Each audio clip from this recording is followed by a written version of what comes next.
Testing. See if we're live.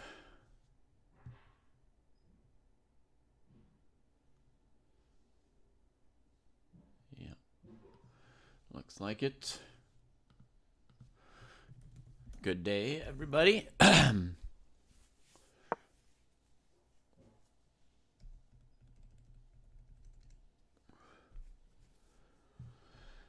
Let's check Chess Dojo on YouTube. Looks like it. Live as well.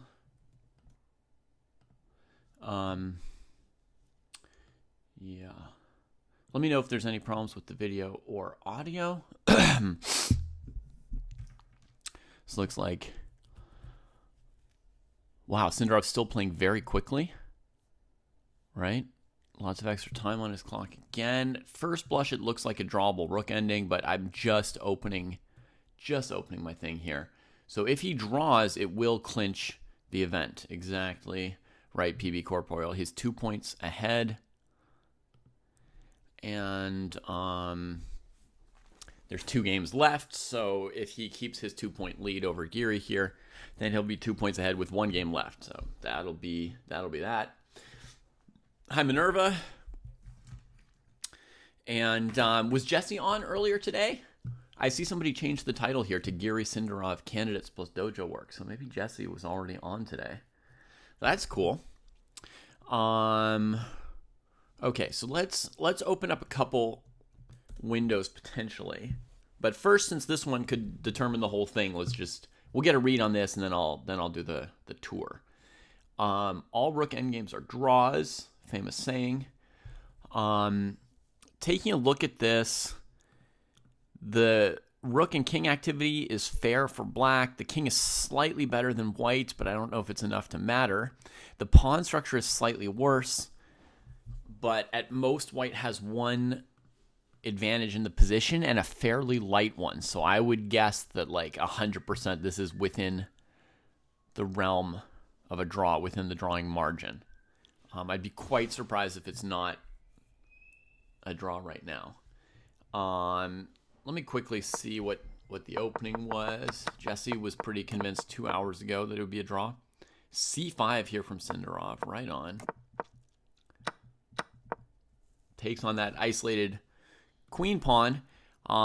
Giri got a pleasant position endgame against the isolated queen pawn against Esipenko a few days ago and couldn't quite push Esipenko over the brink. It was like, mildly close, but couldn't quite do it. So Sindarov, well, I mean, he's well within opening theory at this point. There's a good chance he'll get to play d4 and dissolve the isolated pawn immediately out of theory. But even if he doesn't, he might be thinking like, well, even worst case scenario, Anish can't quite win this endgame against me.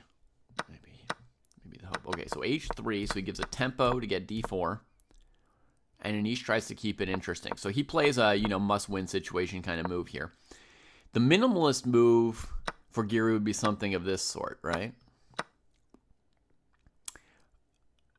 And just say, some small hopes for the bishop pair in a long game. But concretely, black's, quickly going queen b6, pressuring f2 and b2, and pieces developing cleanly and simply. So I guess he decides... Let's try and make it a little more tense here. Makes a kingside pawn majority. Now he wants to play with like f4 and stuff, but knight comes to e5 quickly. And he takes knight versus bishop as his... Yeah, he can't figure out how to keep the bishop pair, right? Because when the knight comes to e5, if he retreats, d3 is good. So instead of keeping the bishop pair, he gives both bishops to get this imbalance of knight versus bishop. And now you could imagine a scenario e5, knight on e4, where the knight could try to outperform the bishop. You can also imagine scenarios where you go e5, f5, and try and get at the king with knight h5.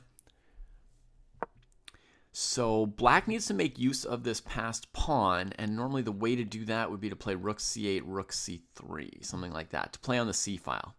Also, rook c8, queen c7, queen c2, that kind of stuff. There comes that e5 move. Oh, Sindarov's just making a beeline for the blockading piece. Interesting.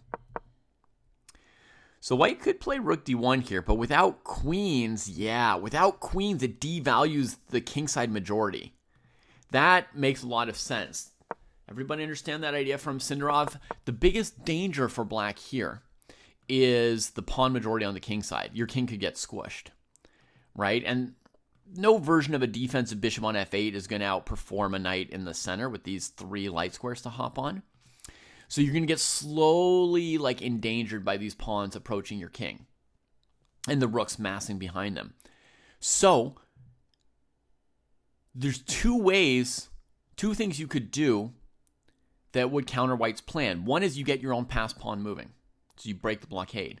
The other would be you trade queens so that this thing coming in on the king side just doesn't matter that much. In an endgame, you might still activate your majority for white against the king side, but it's more like, maybe you make a pass pawn and then the king's well placed to blockade it. So this is just really good, clear insight into how to play this position. So he just goes beeline for that, and basically you either trade queens or you let the pawn start going. Either way, black is safe. Okay, so Anish comes in with the knight. Gets his pawn majority broken. He's got the threat of knight takes b6, rook takes d4 at some point, although e5's hanging, so I think if Sindarov plays rook c8, he's maybe planning to play b3 and sort of sit on that trade possibility. We get a Chekovich. Goes after the e-pawn with everything he's got. And goes straight into the rook endgame. And then this is their endgame, yeah. White brought the king there on purpose to defend this pawn. He's advancing these.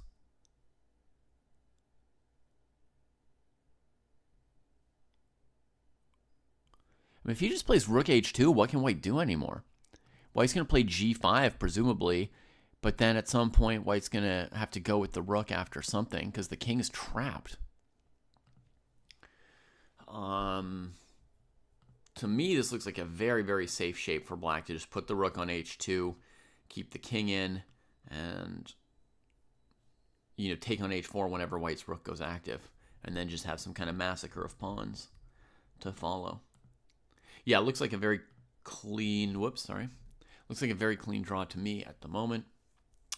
So let's pull up some other games to see what else we got going on.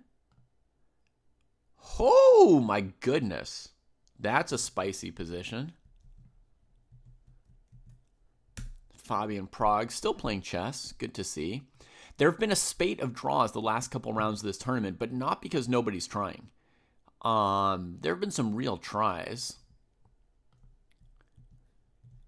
And a lot of forced wins that they couldn't quite find or push the opponent over the edge.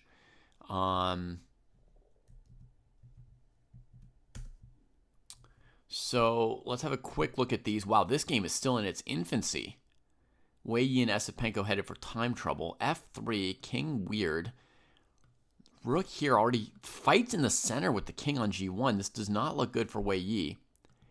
He's not even threatening fe, fe. In fact, last move he didn't play fe. Look, f3, rook c8, and he doesn't take it. Because if he takes, now his pieces are hanging, right? So it's just not good. Blue Bomb's tournament's going fine, Sweet Blues, right? About as well as can be expected for your first super tournament of your life. Now, we'll discuss this more in a podcast tomorrow after the final pawn has been captured, right?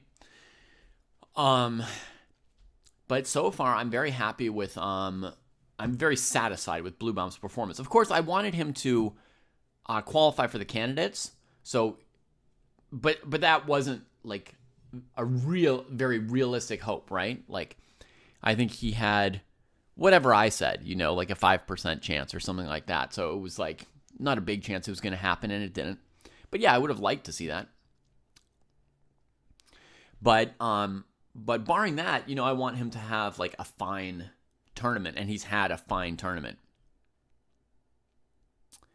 Here, he's got an equalish position against Naka.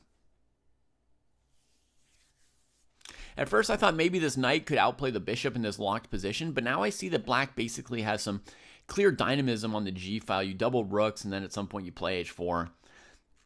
and you can make stuff happen. So white has to always watch out for that. You can put your pawn on f6 to keep the knight from bothering you in the future. And knight here, knight here. It's a nice square for the knight, but the bishop just chills where it is, and the rooks can't do anything. So this is probably a very drawish position, actually, whereas this one here could be the first win of the tournament for Esipenko, who would be mildly unfortunate for me since I predicted he'd be in last place. I need him to stay in last place.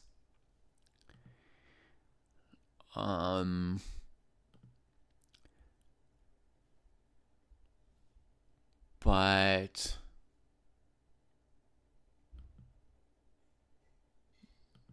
yeah.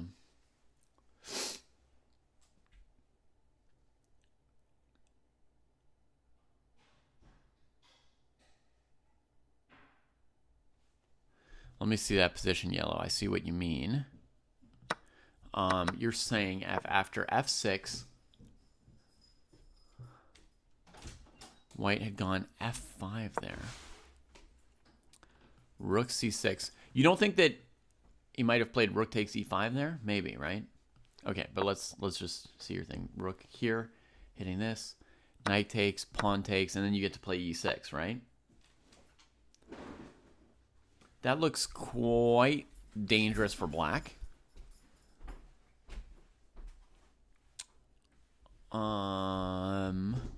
But I guess you would go for the second rank. White would go for I'm threatening you.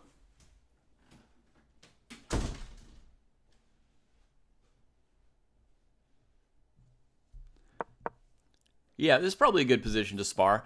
My guess is this pawn on e6 is actually too strong.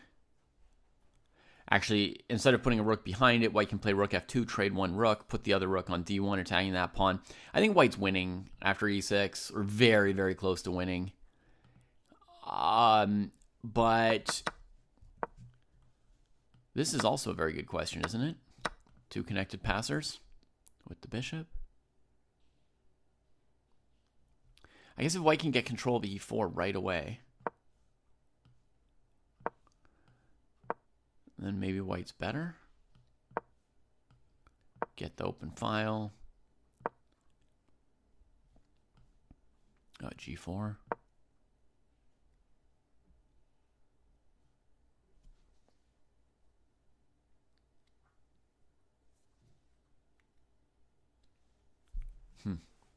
Yeah. Interesting, interesting. Good morning, T. Fleming. All right. In any case, we're here after king a3. Sindarov hasn't moved for like 5 minutes or so. I think this one's really drawn, but I think these are fascinating. Not the draw. This one, as expected. 6 out of 13 for these guys. Esipenko, h4, and he's thinking. Wei Yi has won one game, I think, and it was no 2 games, but one game against Esipenko the other time around, which was like crushing, right? Or did he not win the game afterwards against Bluebaum where he was so close? He didn't. It was like brilliant. But yeah, his one win was against Esipenko. And it was with queen to e8 in the Petrov. Just absolutely easy, crushing game for Wei Yi. This might be Esipenko's revenge. Might be his one win. H4. I mean, is white hoping to stash the king there, I guess? Black's queen's a little bit trapped. Black wants to build up pressure on these squares.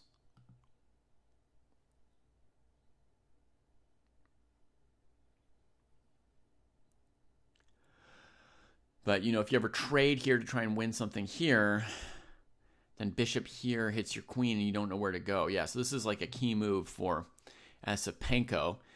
Like, Wei Yi's in a tangle, but it's hard for black to find a crushing move. You know what? If white hadn't played h4, if white had played some other, you know, random move, I think knight c5 might have been the move to build for black here, right? Like, let's say you play a4, or I don't know if rook c1's okay or something, but, you know, something like this. Like, imagine this would be the building move for black.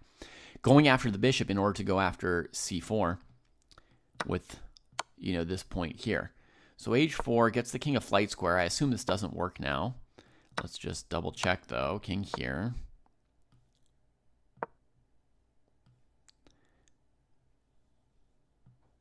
Queen h4 is a little bit hard to stop.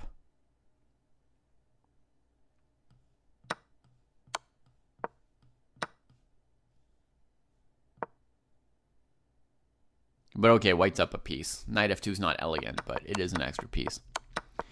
So there's no way that's coming anymore. This is the other game that's super exciting. Caruana versus Prague. Whoa. He just traded in the queen. They're playing very quickly suddenly. Hang on. Let's see. h4. Taketh. Taketh. Taketh.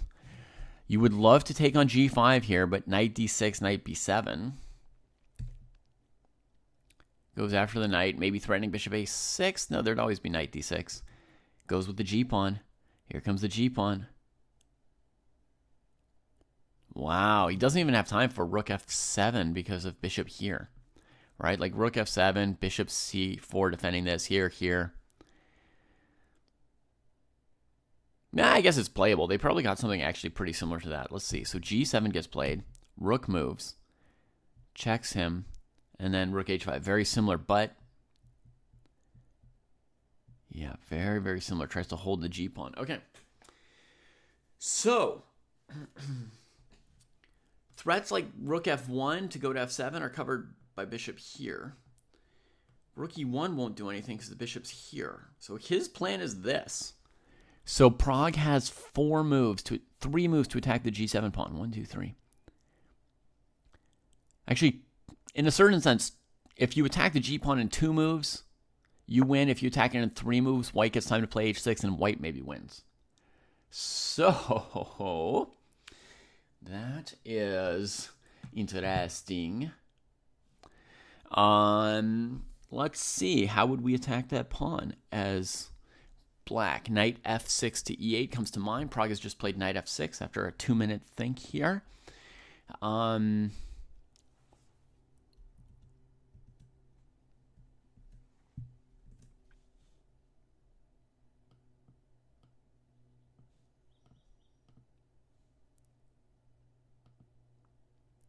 wonder if my Sindarov board is not updating. Has he really been thinking for like 10 minutes?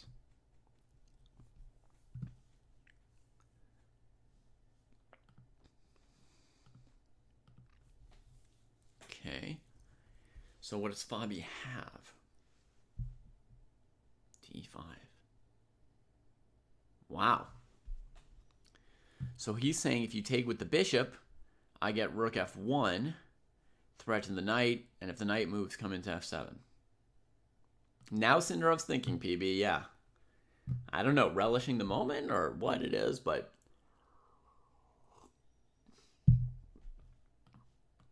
knight d5 goes in the wrong direction. Pawn takes d5 allows rook e1, knight e4.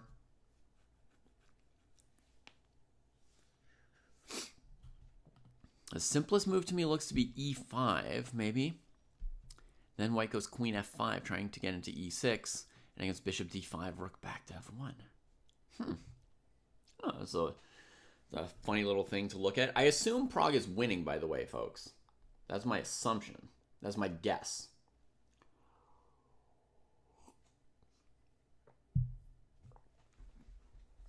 And there's going to be Prague's guess as well, perhaps. So he'll be looking for winning opportunities. And he won't be pumped about variations that don't look winning.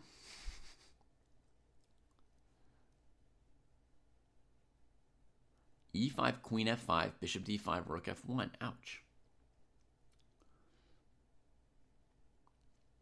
After e5, maybe run the h-pawn because there's no longer knight e8. That's true, Aritra. I was also just thinking e5, like a very direct line. Threatening queen e6, which wins, like, breaks up all these pieces. Here. Nobody can defend the knight. Oh, but now the bishop covers f7. Maybe you can do this. Queen f8. Rook f7, breaking the connection. That wins for white as well, right? But yeah, you've got a good point. Maybe just h4. Knight e8 was the plan. Now there's queen e6 winning the rooks. So now, like, what does black do? Sort of nothing. So you can maybe just cruise along here.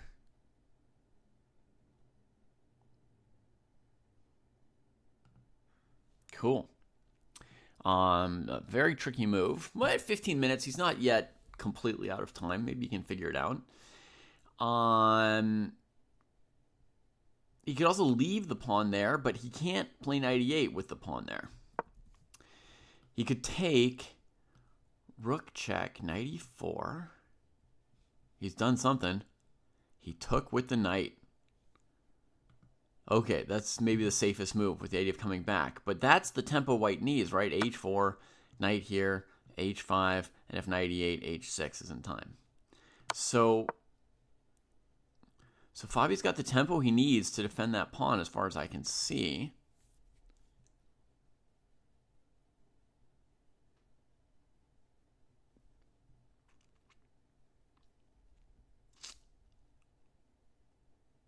Ay, ay, ay. So is white better instead of my first assumption of black being winning? If white gets the pawn to h6, then basically it feels like white would be better, you know.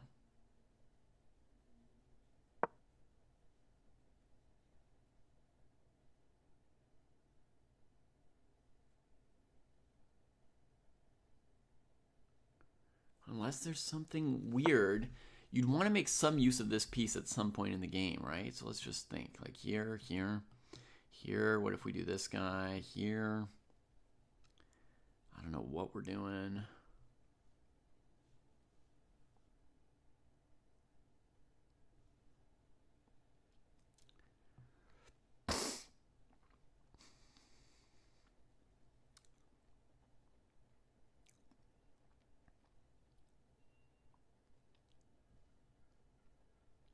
Maybe this bishop should come to e4 now.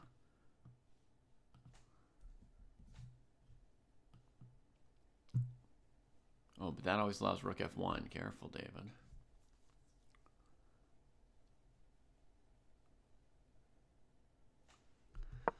You could do this at this point, right? So this is one like baseline scenario. Black could sack the knight for those pawns. Fabi thinking, but now plays h4 after 2 minutes. So this is another baseline scenario that black could do at some point. And this position would be pretty hot. Not clear who would be better, but I think it should be within the drawing range for both sides. I don't know. When things are this imbalanced, it's often hard to stabilize, but this looks reasonable. Like black needs to blockade one passed pawn, right? Needs to control one square somewhere here. Has to cover the king against attacks. I don't know. I believe in black holding this position. I do. Maybe like, you know, bishop d5, rook c4, king here. Or bishop d5, maybe rook's double. I mean, you want to keep the c move from beating you at some point. There's this trick where white goes queen h4 check and wins the piece, but if you go bishop d5, there's also the trick that when you go rook g8, there's c4. That's why I was thinking like bishop d5, maybe rook c4. Make white defend this pawn, worry them about doubling this way. h4, knight comes back to f6. So on h5, maybe he's just going to take it. I mean, I haven't seen like a brilliant other move just yet, but we could try other moves and see if we find them. When h7 comes in, I mean, we're sacking in one moment here. And look at this. What happens here? Can white just take the rook and play this? And is there no way to stop white from queening? It seems weird because black does have 3 pieces in the area. Okay, they're playing some moves. h5 has been played quickly. I kind of think Prague's just going to take it.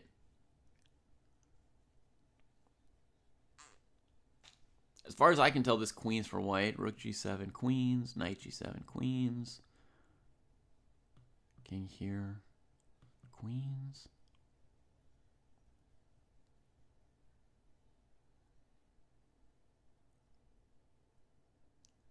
You know it would be insane if black had time to do like king here, rook here, e5, white queens, and here, and keep the queen trapped and draw the game like that. That would be insane. That would be hilarious. But even there, g4 would break it up. Knight h5 comes in as we've predicted. Sometimes the only moves are the only moves. So we get this endgame. I think this endgame is equal on this queen versus rook, bishop, and pawn situation. Actually, technically, it's queen versus rook and bishop because they each have the same number of pawns. It just feels like black's up a pawn. But yeah, it's probably equal / slightly better for white because there's more risk to the black king with the queen on this open board.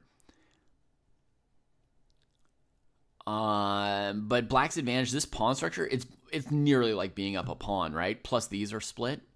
So it's kind of like rook, bishop, and pawn against queen. Very, very close to equal.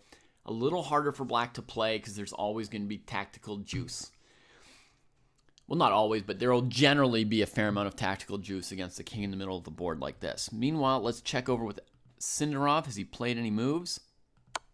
King a3, 13 minutes on the famous h6. Wow. So going for a high degree of precision on his last moves of the tournament. He doesn't want to let white freeze things with g5 without making one more pawn trade. So he wants to go behind here and force one of these pawn trades. Okay, you're within your rights.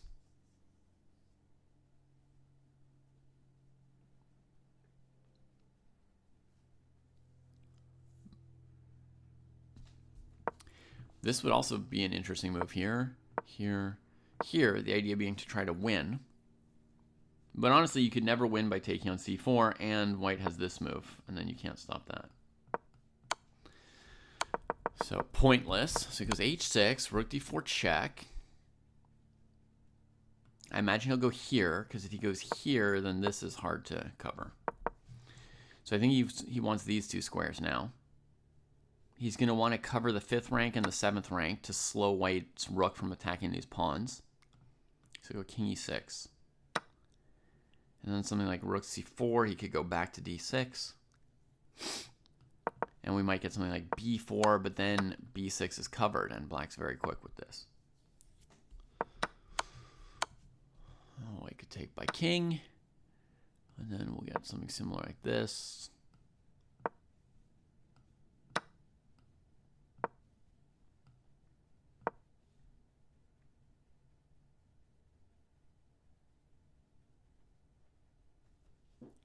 Black's fine. Not too much going on this board just yet. So let's go check this hectic board.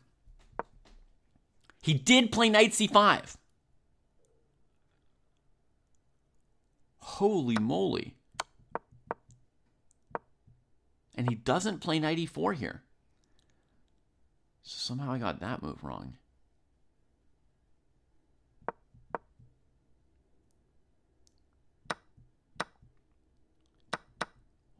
This queen retreat as the follow-up threatens this. Attacking here. What the heck? It also threatens knight c5, double attacking these. Like if you just repeated positions to avoid that knight f2. Well, I guess he could also go knight f2 anyway and just do this double attack. Wow. And pawn takes is going to open up this rook again. So it'll be down one piece. So he takes this way, opening up the bishop, retreats that piece. What's he going to do? E3 now, kicking the knight, probably? Wow. Can you believe that knight c5 was the move? Takes here. What was wrong with my knight e4 suggestion? We offer a queen trade. And if queen takes, we recover, we retreat this way, takes this way.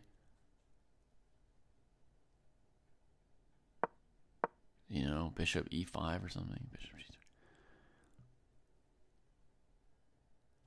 g3. Knight e4, queen h4 here. That's attacked. Queen here, here. Maybe he was just willing to play this position. I agreed that my knight f2 was kind of lame. And he's just saying you're discoordinated and your knight's not like that much better than 3 pawns anyway, right? Or you could go for rook d8, rook d2. But I like just strengthening my pawn, right? Maybe a5, b4 to come. Is that the plan? Wow. Wow. Epic. Epic. Gotta root for Andre here, even though, you know, for my own prediction purposes, I need him to finish in last place, and him winning is very inconvenient for that. But wow, if that was the concept, he's saying, like, even if you trade off this stuff, your knight has to do some kind of a passive retreat. Can't go here or here or here. Could do something like knight c3. Takes. Here. Check. You can't block with the queen because of the knight. And if you come here, you lift a rook. Oof. Wow. To just play this position and say, yeah, and you can go knight f2, and we just take a pawn back and just keep playing. Now that I think about it, black's definitely a little bit better in this position. It seems simple to say. You know, there's just nothing about white's position that's good or coordinated or anything.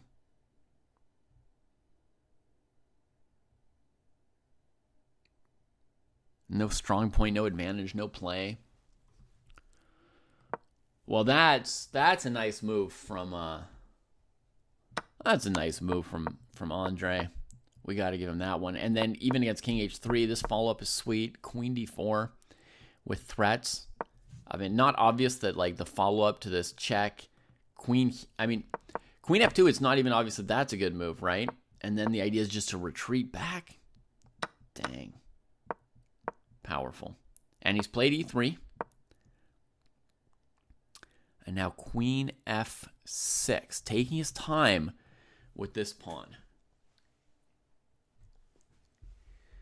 He's definitely playing like a piece sack here. And he doesn't have immediate, like, mating threats on this king. You know, with Wei Yi's solution, his rook's going to be able to get in the game, and, you know, his king will be alive. It's really going to be the pawns. And it's only going to be 2 pawns, not 3. Huh? So Wei Yi has found, like, pretty tricky way to respond as white.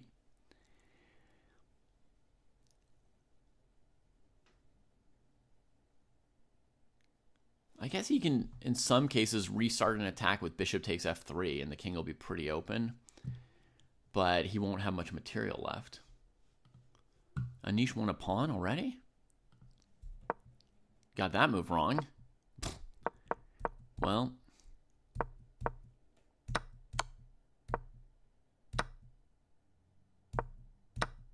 That didn't go well.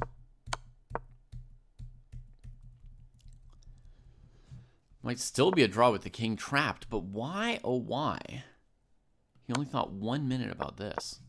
Why, oh why not go here? As suggested by Mr. Pruess.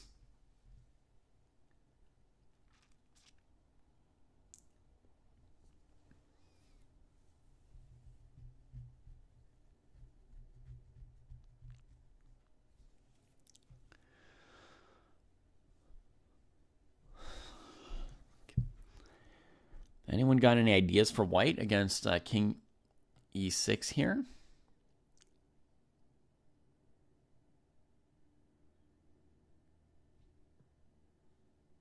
All right, we're getting lots of moves here, though, so we're going to have to stay live with the game. I don't know why the king doesn't hang out in this corner here.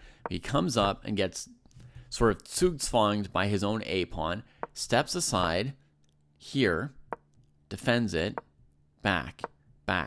Okay. Holding. So rook a7 is not doing anything to him. They repeat moves. Rook g7 is forced here. And then he can already say king c6 is a threefold repetition. So that's it. Sindarov is the candidate. We can call it. We can call it here. And there's the draw. Round 13. Sindarov leads Giri by 2. Let's just say Sindarov wins 2026 candidates.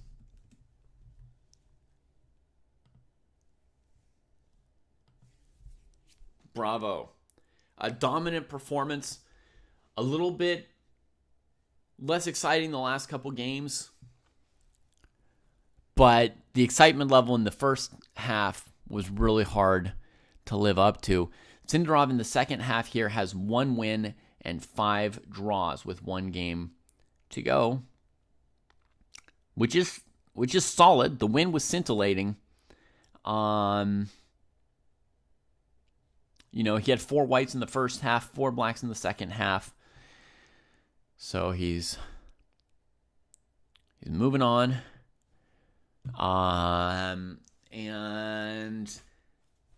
His tournament performance rating is, down from 3,000 to 2,900. So it's not, quite like a Fischer sweep in the end. He's been brought back down to earth in the second half, or because of his tournament situation, he directed things in a calmer direction. But we'll have to see what he gives at his next tournaments, right? But I imagine, but I think a Sindarov versus Gukesh match for the World Championship, it's crazy. That'll be a 19-year-old against a 20-year-old or something like that. The youngest World Championship match in history, and in fact, if not for Gukesh already being world champion, whoever won that match would be the youngest world champion in history. So whoever wins it will be the second youngest world champion in history, guaranteed. I mean, it's such a young world championship match. It's just off the charts. I mean, it's going to be maybe 10 years younger than the previous youngest world championship match ever, which was Ding against Gukesh. So it's just ridiculous how young this is looking, and we'll have to see if the world championship match in 2 and 4 years, if that breaks that trend at all. But there are certainly more players between the ages of 18 and 24 who look like very likely candidates for 2 years from now than there are players over the age of 30. So it's more likely that the next challenger will be somewhere between 18 and 24 years old 2 years from now than that it'll be, still Fabi or Levon or somebody, right? So, okay. In 10 years, the world champ will be down to 9 years old. Maybe.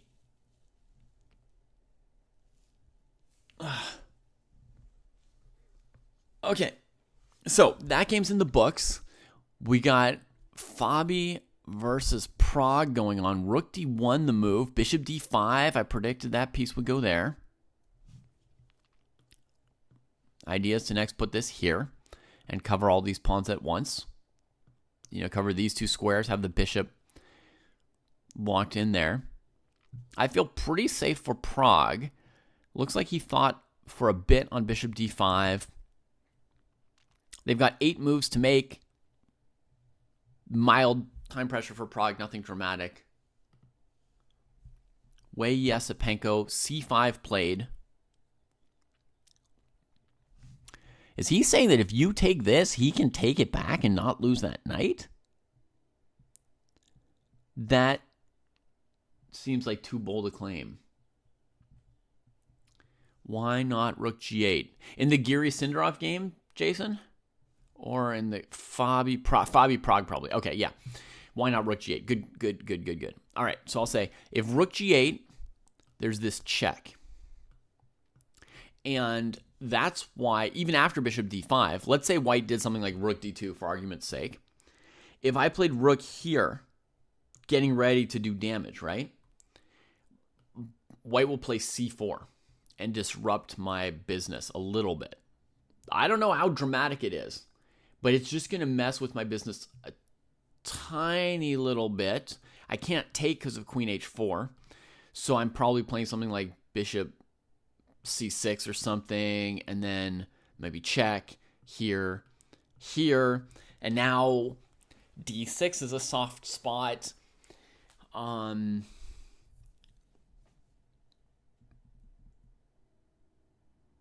g5 before taking. Oh, rook g5 here before taking this. Sure, there's a couple possibilities. Queen h4 maybe, defending it. And your rook can't move because it's pinned. Or white gives a check, you block, and then plays like something like this at some point.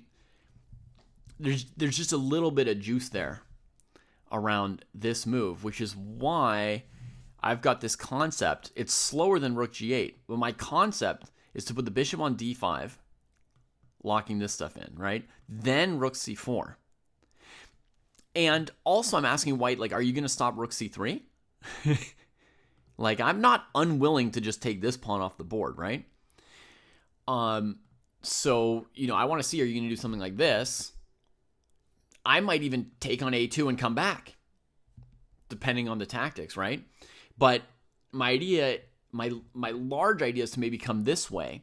Then at some point I could come to g4 with this rook, and it's kind of like the effect of rook g8, except I keep c4 covered the whole time. So I'm maintaining the blockade on the weak c pawn, on the isolated pawn, so it can't be used as sort of like a throwaway tactical juice.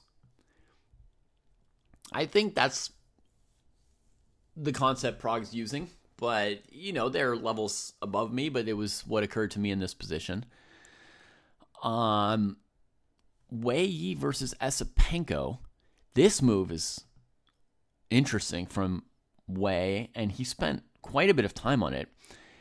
You'd think that black could take, and then knight takes would somehow be suicidal. But I guess he's saying that, like, you can just back it up, and you can't get at it on this dark square. It's hard to believe.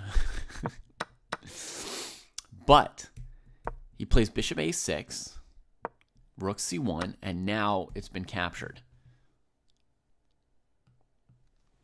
Now, if white can't capture it, then black's going to have 3 connected passed pawns against that knight. It could be scary. White's got an extra pawn here. Even that's only 2 pawns. If white can take back, then black only has 1 pawn against the knight. So it's very precarious material balance from black.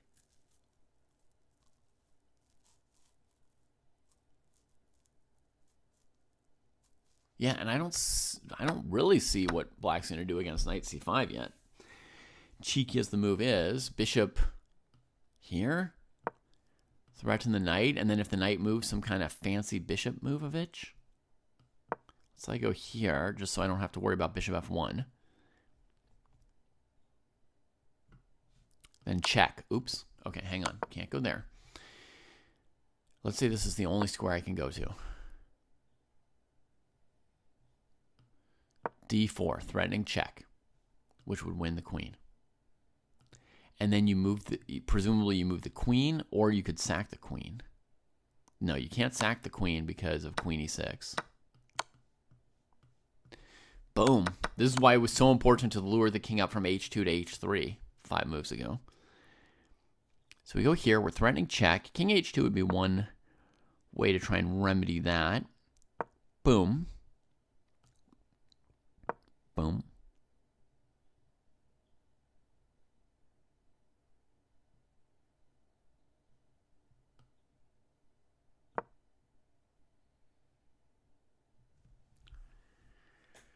Definitely enough to draw, but is it enough to win? Boop. That should be a draw, right?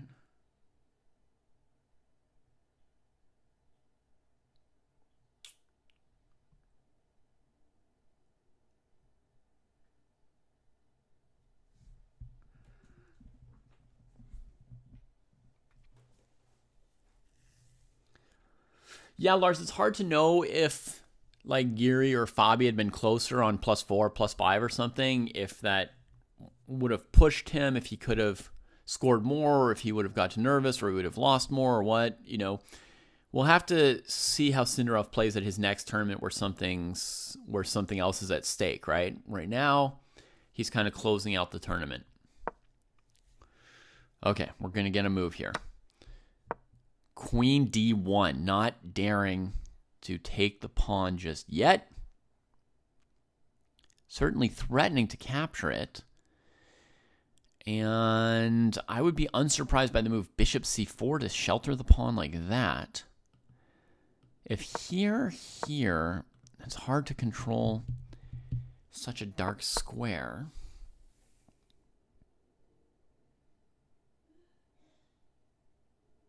Wait, he could play d4.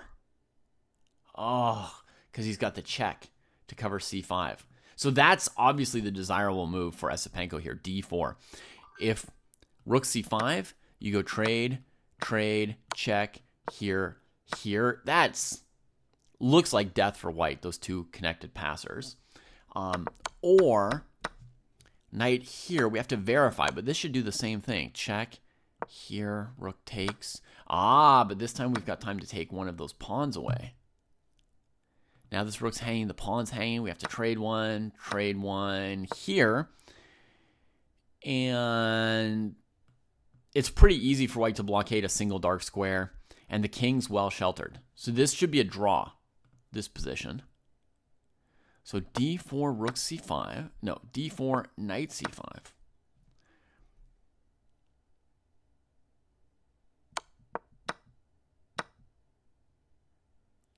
Now I'm just casting about for other candidate moves that I've missed. I don't want to tunnel on one variation. But d4, knight c5.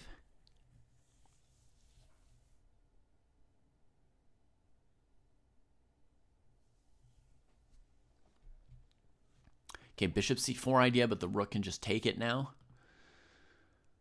D3.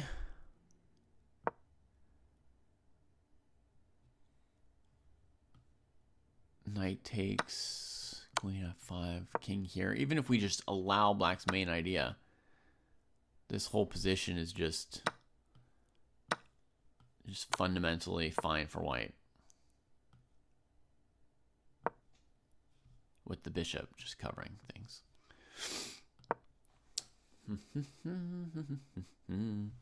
So other candidate moves would be queen e7. Bishop c4. I'm going to lean towards bishop c4, I think.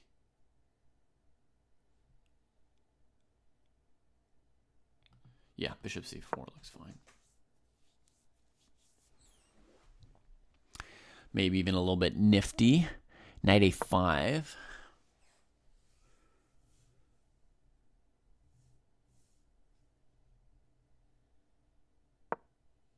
We got to move. I'm not sure how to handle knight a5 there, but bishop c4 is the move from Esipenko.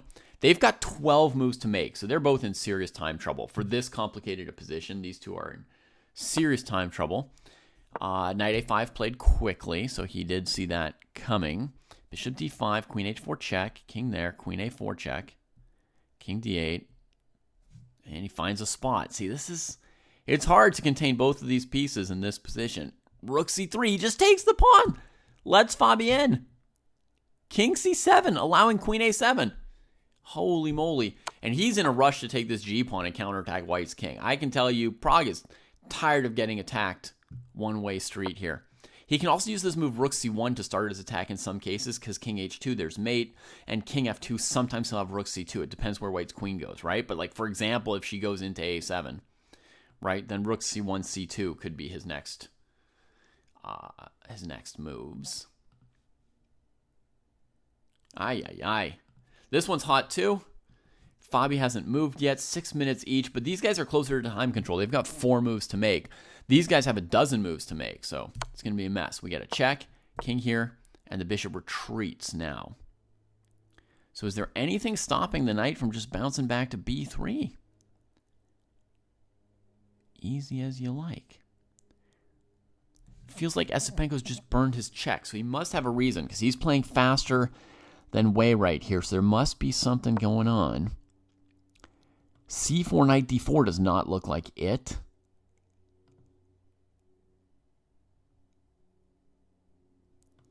Here, I don't see what that does.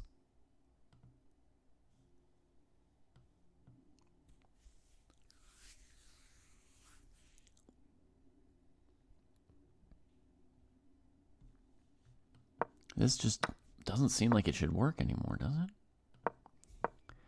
Knight b3 played. Let's move 31. Quick bishop c4. So it could just be a repetition here around this knight a5 thing. But I don't know why he threw in the check. Like, if you were open to repetition right here, you know, maybe bishop a6, knight b3, bishop c4. I'm not sure why you would burn this useful check, sending the king to a better square. It just looks bad. So there would have to be some very specific reason for it.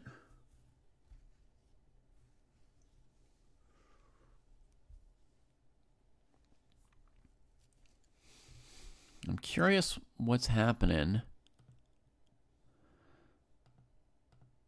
in the women's tournament. Asabayeva won today.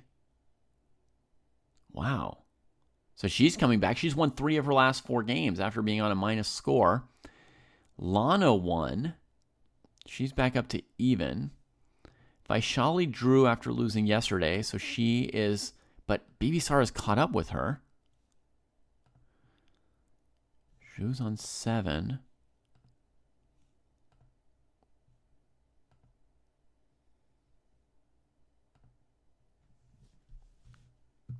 Her king is open, and there's a passed A pawn. It's hard to defend both sides of the board.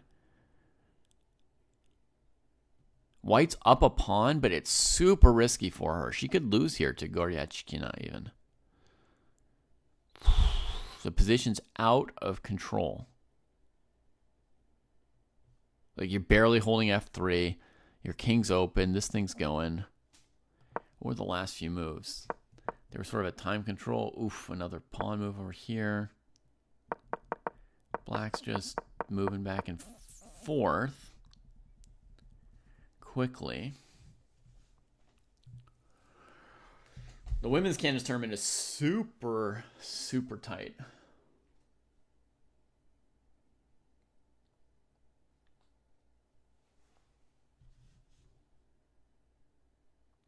Oh, yellow, you got it. Thank you. Okay, yellow points out that pawn would be hanging. So bishop c4, knight a5. If you repeat moves, white can take you out here. So it's just a pure defensive move. He has to hold that square, and then he's moving back and forth. And Wei avoids the repetition here with this move, rook e1. So white's playing for more now. But I would say the position is safely equal. I'm sorry, folks, that there are going to be so many draws actually today. In the end, the positions were very exciting, but the players are playing well enough to hold it together.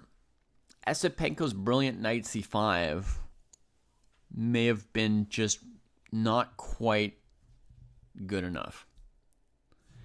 Now, if he goes d4, why not? I guess knight takes, pawn takes, queen takes. E2 looks fine. I don't know why he doesn't play d4. Knight a5 comes again. Oh, some more repeating of moves from Wei Yi.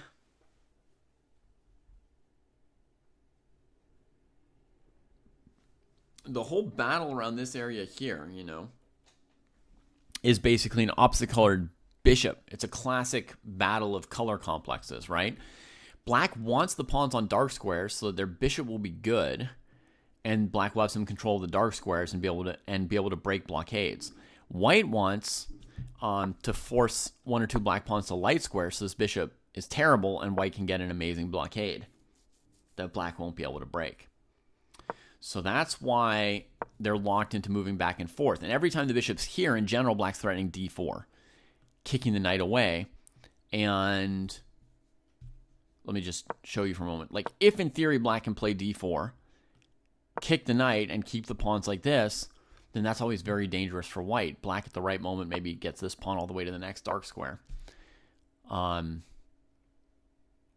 So that's why every time this is here, white's sort of tagging that piece so that black can't play d4, and then when it moves, white's attacking c5. So it feels like close to balance, but, you know, Wei does have a small material lead, and he has avoided the repetition once. But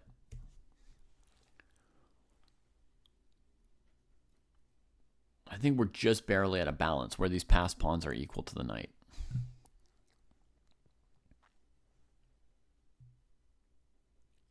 Rook takes c4 and godly knight. Like this. Now you need your knight and bishop to defeat a rook plus pawns. The pawns aren't very good anymore, but the knight's not godly, right?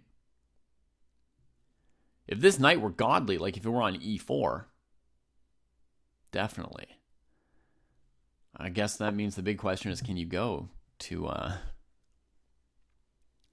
e4? And I'm pretty certain the answer will be no. Like black will go here, right? And then whatever move you do with your queen, you know, black could do something like this, you know, or rook takes in this case.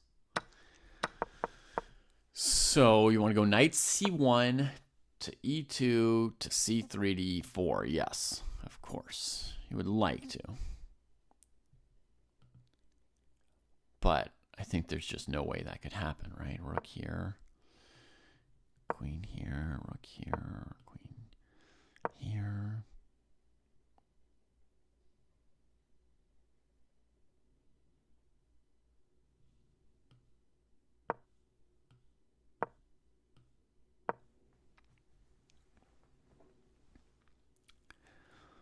So black threatens rook takes knight.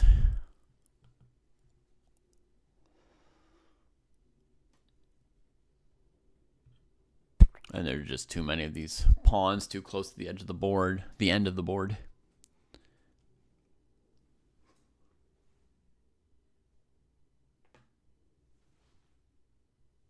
Okay. I'm going to find my sweater. I finally cooled down from my swim. Oh, sore too. Huh.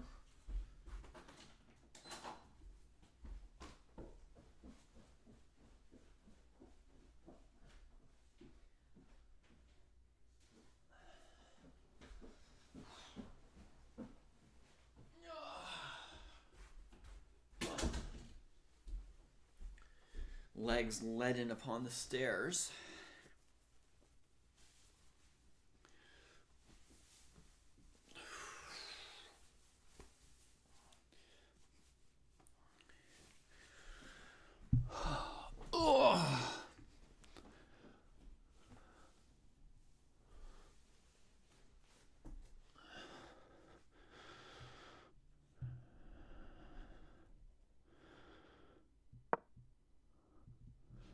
Okay. Knight a5, bishop a6, queen a4. So with 45 seconds and 2 moves to go, Wei Yi keeps the game going. Desirable move is d4. What does he have in mind? The bishop's defended, so there's no like, there's not gonna be some like dramatic tactical boom. Maybe he's just gonna come here with that knight. This is very, very aggressive of him, of Wei. Because, I mean, a knight's not normally so much better than passed pawns, but opposite-colored bishops increases the number of blockades possible, which decreases the value of pawns. Still, I mean, you see these pawns, you don't normally think you can win the game. And Wei thinks he can win the game.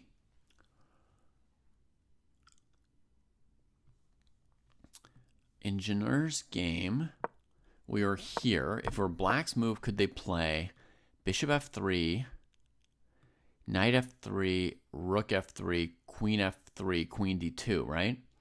The answer is that would lead to a clear draw sweet blues, right? Because white's in danger of losing to the a-pawn coming. Plus the queen is in their position threatening queen d4 and stuff like that. So white's going to go queen f5 in that position and give a perpetual.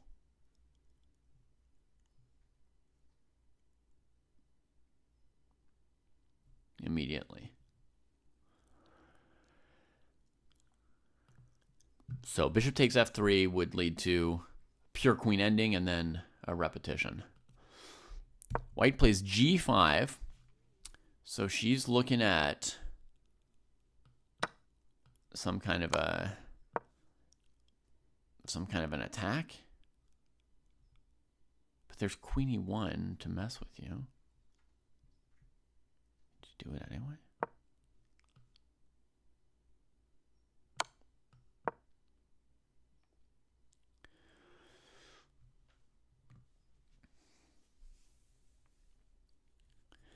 How dramatic is that? Let's have a little look. Rook f6. Checkaroo here, checkaroo here. Don't play, knight d7, knight takes rook.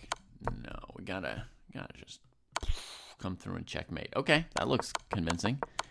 So g5. Black is not encouraged to take it. Black plays bishop c8, looking to cover this angle to the king.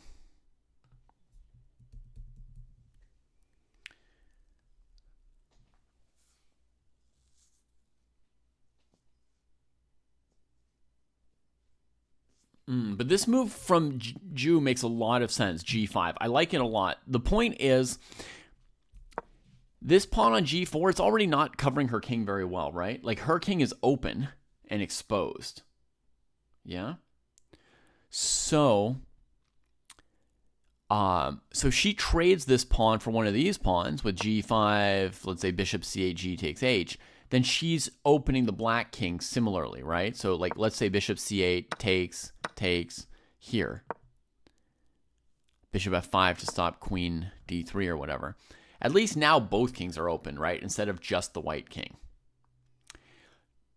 Nevertheless, I mean, I still prefer black, even here, even after a good move from white, even down a pawn, I still prefer black.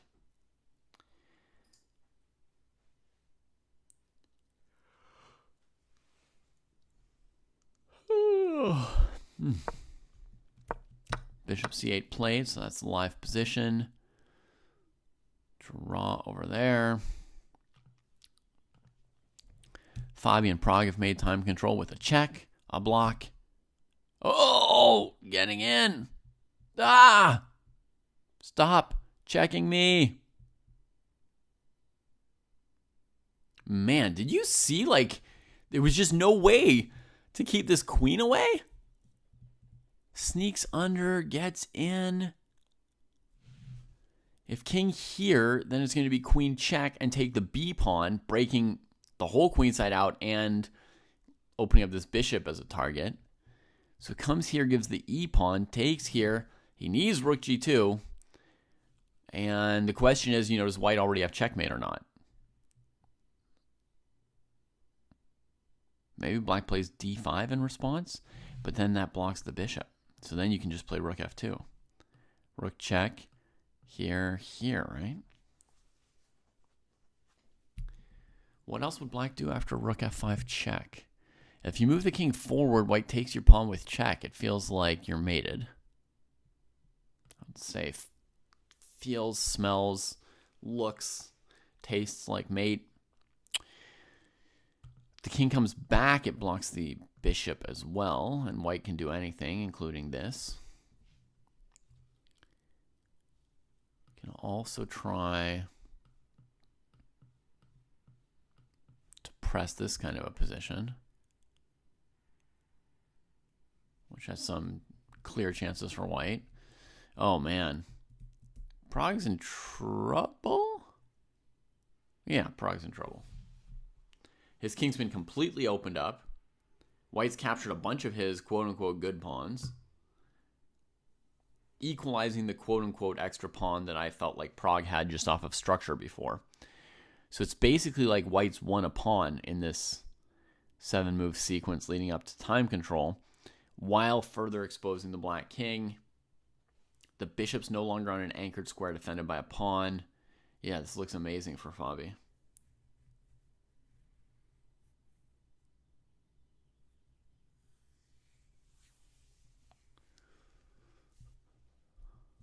He's thinking. He's using a little bit more time. Esipenko, rook d8. Still no d4. Wow. Knight b3. Bishop c4. Knight a5. They just do the dance once every 2 moves.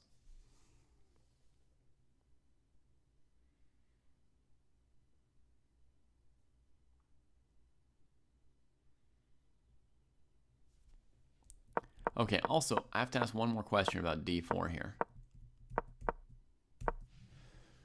What if you simply took to take the pressure off e3 and to keep pushing? Like takes here, takes here, here.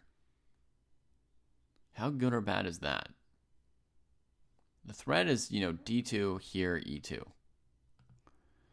The rook comes back, d2.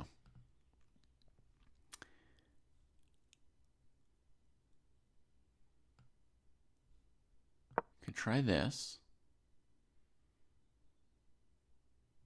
with the idea of here, here. But now if I keep putting my pawns on the color square that you can blockade, with the idea of doing this next,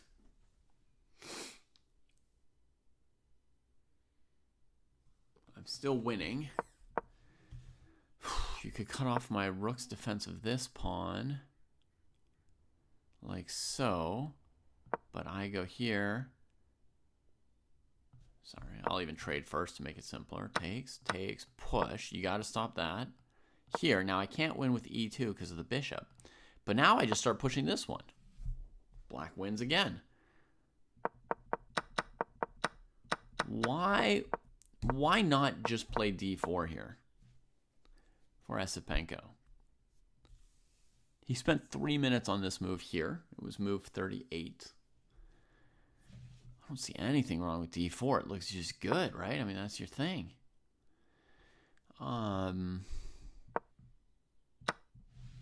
There is also rook c4 instead of queen c4. Yeah, noted. So now if I go here, maybe rook e4 is better than before.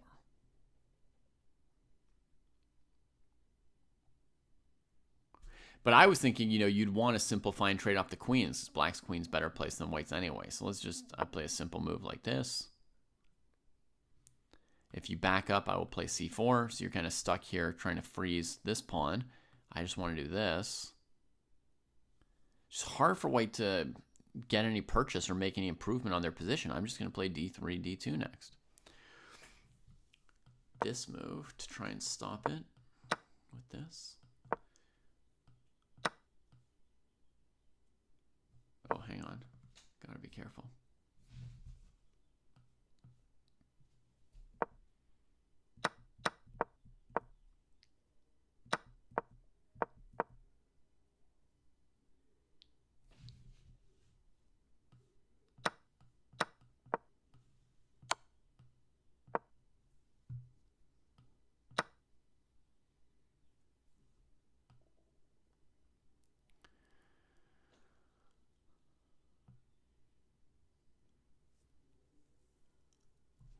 White wins here, threatening queen e8 check with mates and stuff. I think white wins.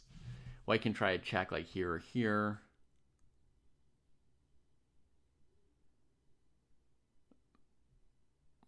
At most, no, there's f4.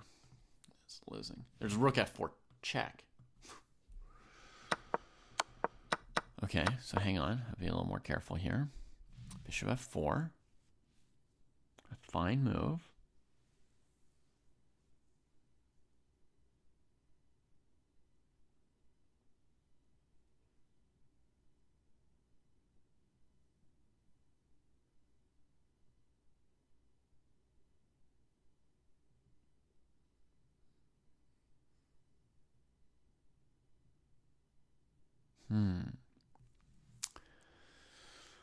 Okay, that's a good move. There's no easy follow for black. Still, I believe that black is fine there somewhere. Here's where we are live. Okay, so nothing. I haven't missed anything really exciting. Fabi has not moved yet either. D4, knight c4, take, and rook takes. And if here, we're trying this.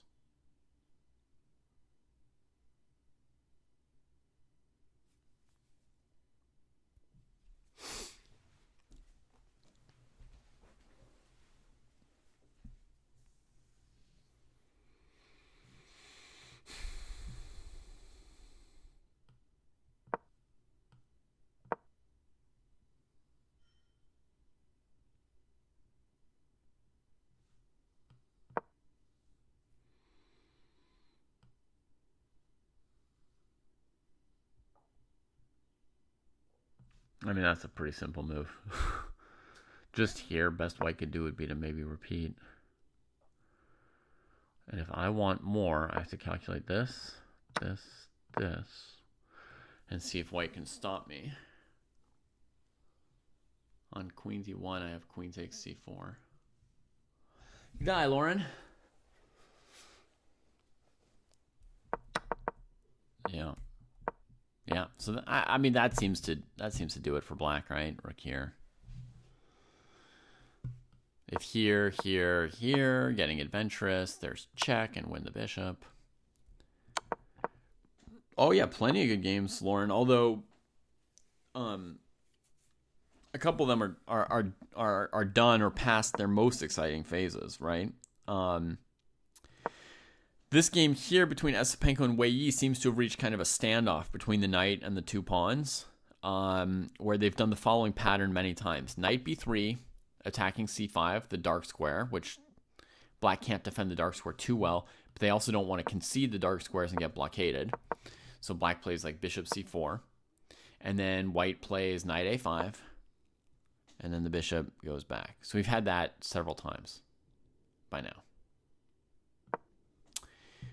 in this game. But it was very exciting before, when Esipenko was sacking the piece. It was this position here. Wei Yi's position looks kind of bad, but it's hard to figure out how Esipenko improves his position. He wants to put more pressure on these 2 points, but it's very hard to see how. So he tried this fancy move, knight c5, which I had also been looking at, but it doesn't seem to it's not quite good enough to beat white. It just makes white find some tough moves. The idea is to take here to then play bishop a6 and win the pawn on c4.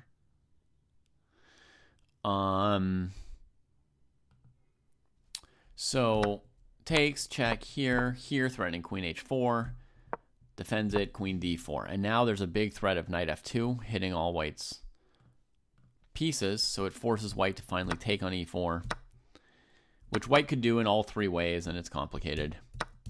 But Wei Yi takes that way, then just saves his bishop. The pawn pushes, the knight runs.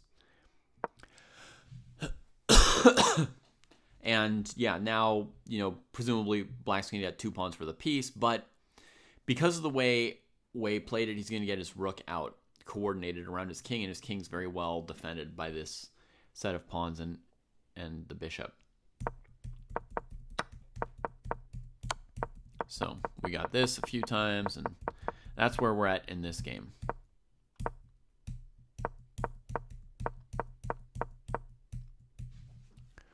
Then we've got Caruana versus Prague. Wild game. Fabi's been thinking for a long time here, which I'm a little surprised by because simply rook here looks very good for white. And I haven't thought of any other candidate moves, really.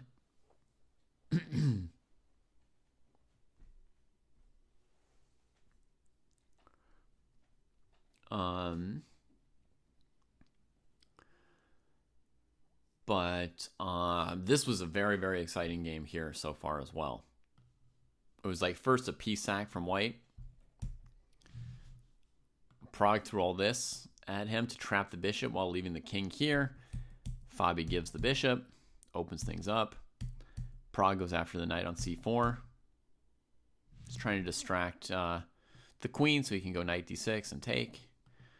Or queen e6 first, and then knight d6. So we get this material. So then we get this weird material balance. Now, black's almost winning the game. Almost cleaning up right here.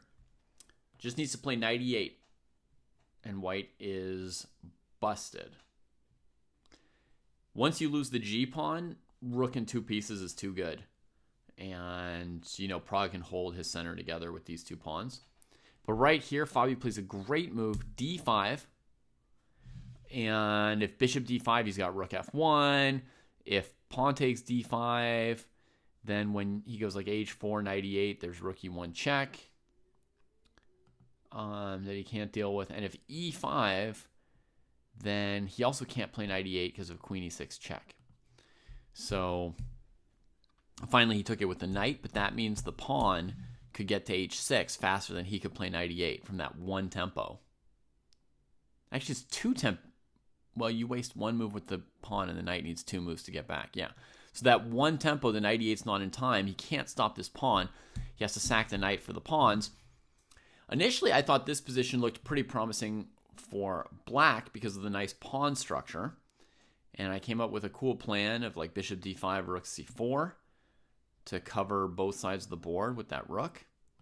Prague found it too, but Fabi found a way to get juice even against this plan. He gave the c-pawn and broke in and found a way around with the queen and then picked up this pawn here.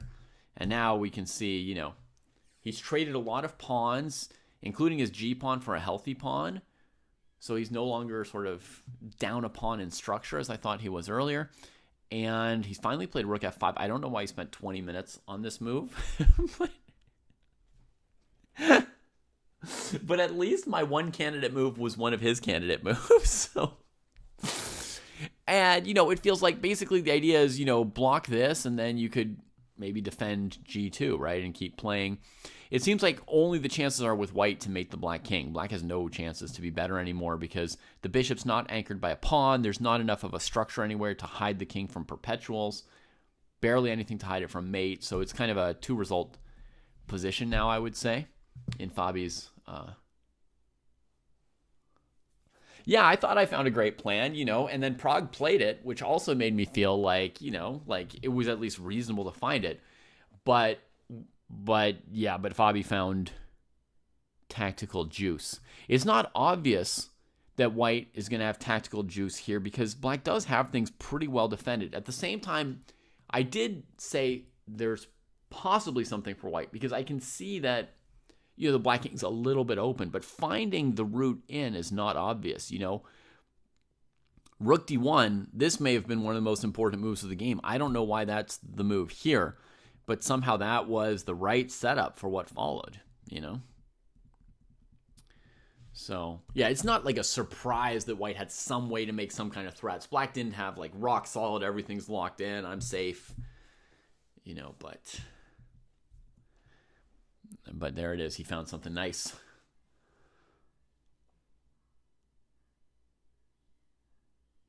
Queen c4, rook f7, and push that, or is trading rooks again the best winning chances? For white, I mean, the ideal scenario would be to just go for checkmate, right? And if black doesn't play d5, right? If they do something like this, I mean, I just assume there's some way to checkmate here. You know, like a king in the middle like this. I don't know if I've got the best technique to do it, but yeah, I mean, eventually it's just mate, right? So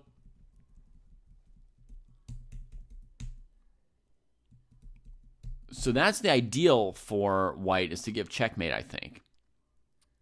Prague goes king c6. Okay, so he's desperately still trying to cover dark squares with pawns and light square with bishop. Now this blocks the bishop. So a simple move for Fabi that's possible here is rook f2. He's just played it. It's just that one tempo allows him to defend here, and now he's threatening to go rook c2, push the king somewhere, and again, you know, play for checkmate. Whoa, not queen b3, but you know what I mean. I think that if we got a scenario like here,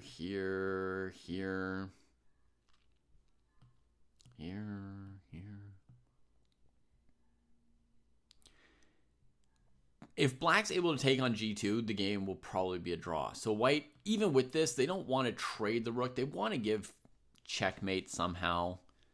I mean, that's normal. Every chess player wants to give checkmate, but this is a position where basically, I think the scenario where white wins is a checkmate, not a rook trade. I'll say that. If you imagine white getting d6 and a rook getting traded on g2, I mean, I think it's a very, very basic fortress. Honestly, I don't even know if white could win without the bishop. If black just played rook g5, c5, you know? So certainly, like, trading pawns and rooks is not heading towards winning chances for white. White's traded the perfect number of pawns to open the king, and now wants to try and get a checkmate. King c7, reopening this. So, like, I think rook f7 is drawish, right? It gets played. So I think that's drawish. What was happening on rook c2? I guess he was going here. It's very hard to stop rook g2, right? I mean, you have to operate like with 100% checks. It's not easy. So rook f7.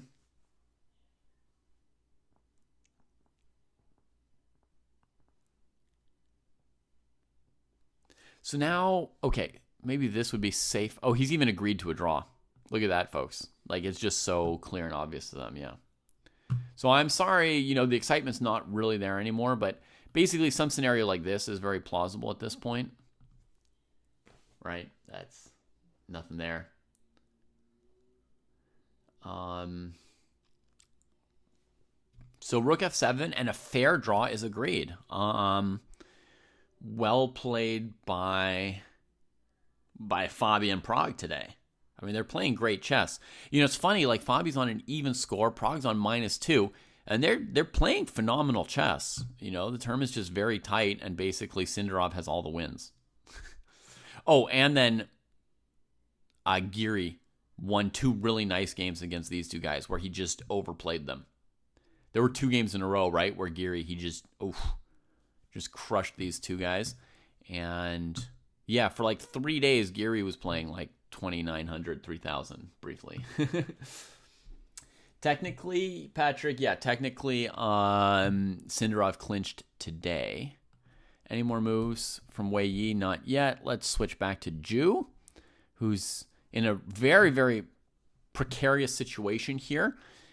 Tied in first place with Vaishali, in danger of losing this game, but also she has chances of winning this game, you know? Which will it be? Sets up some c5 thing. Bishop e6 to counter it. King comes up. Hello from the A-pawn. Just creeps closer. So big deal for Ju. Not only is she tied with Vaishali, but there's like 5 women within 1.5 points of them. Okay, after today, finally some people will be out of contention because there will only be 1 game left. But at the start of today, I think 7 out of 8 players on the women's side were in contention for a tie for first place. Can you believe that? 7 out of 8 of them started today with a chance to be the candidate still. So every half point is just of incredible value at this stage of the tournament for them. And, you know, for qualifying, which is the main thing, and also, you know, for finishing first, 4th, or 7th. Okay, so now Bibi Sara won again today. She's peaking at the right time. She's tied for first with Vaishali. Ju, if she draws, she'll be tied for first with them. If she wins, she'll be in sole first. If she loses, she'll be half a point behind.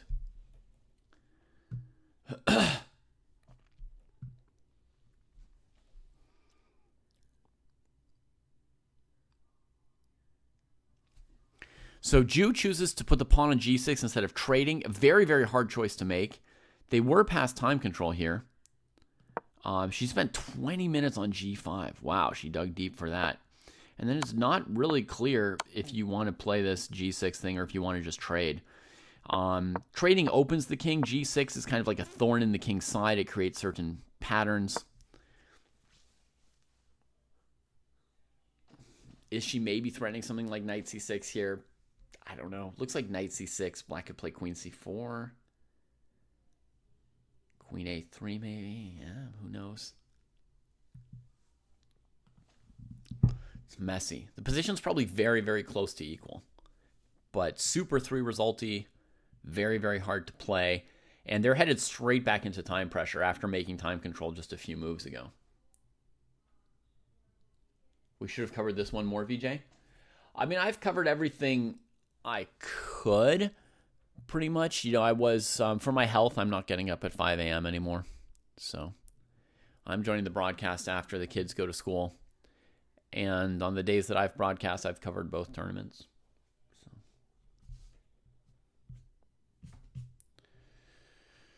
Afterwards, I mean, if you think Jesse should have covered the women's more when Jesse was broadcasting, that's just not his interest. So I mean, you can certainly have your opinion, you can voice your opinion, but you're not going to convince Jesse to cover the women's candidates tournament.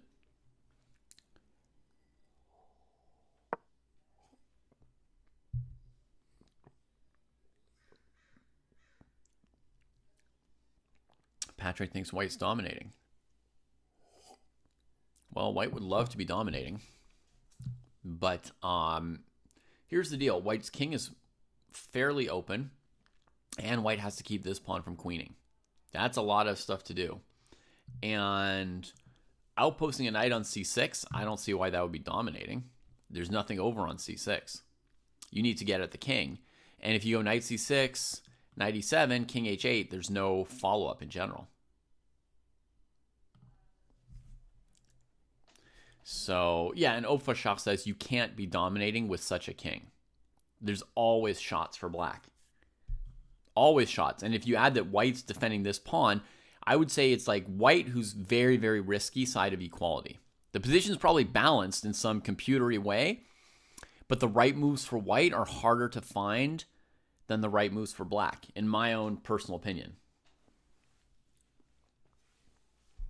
There's definitely things that can be done. I mean, she could play c5 to block this and try and get rid of that pawn, yeah. But black's coming in here, right? Going after this, and then here, and here, and here, and... oops. Wait, you were teasing me, Sweet Blues. You were hanging the queen the whole time.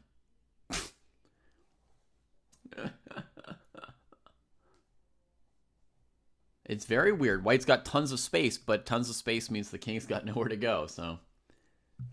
White is up a pawn for sure, yeah. Okay, so c5's not a candidate move. I mean, I think rook e4 is a candidate move, maybe stopping queen h4. King g3, queen g5, not so much. So, I don't know, rook e4.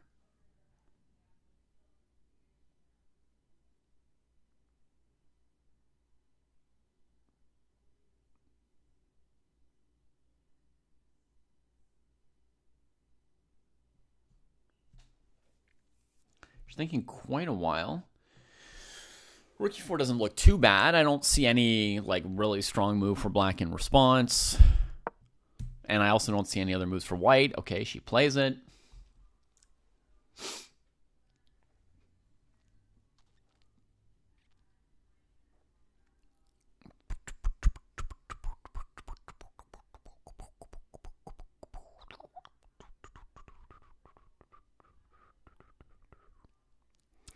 So bishop f5 is a candidate move, but it allows c5 check, which looks good for White. So maybe queen g5 would be my move, and then if they take here, we go here.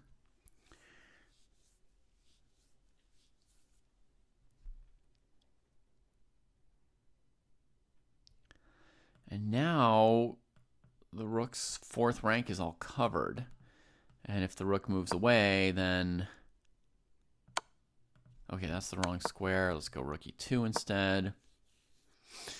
Now, I could go queen h4, king e3. I'm still down 2 pawns, or I could just take 1 pawn back right here and go heavy pieces like this. This is an easier position to evaluate. It's just heavy pieces, down a pawn with the king completely open. White's got no threatening passed pawn. It's obvious that black's okay here. And again, it's like White who's on the terrified side of probably it's equal. You know, like probably there's some move like queen e7 that holds it together. Trying to trade queens. We just have to avoid that queen trade somehow.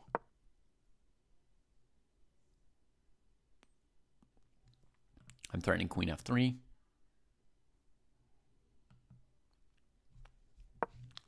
Queen f5, there would have been still queen e6 drawing. Queen g4 is even worse. There's queen f8. Queen h5 looks good enough.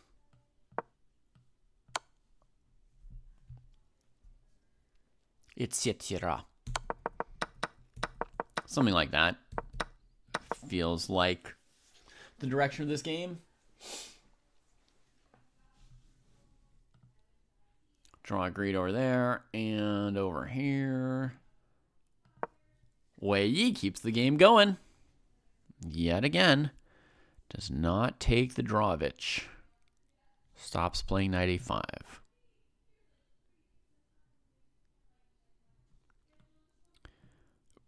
Now if you take, you can't play d4 anymore. Wow, he spent 18 minutes on this move. So Wei Yi is back in time trouble on move 42. It took him 2 moves to get into time trouble. 2 moves. I mean, it's not desperate. 8 minutes plus a 30-second increment, but, you know, he's low. Now, how's Black intending to defend that pawn on e3? Because if they just drop the pawn, then this move was an easy win.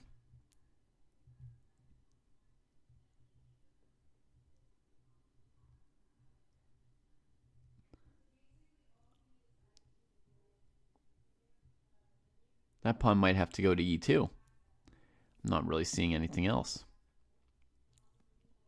And that would start to give White the blockade. That would start to give White the blockade.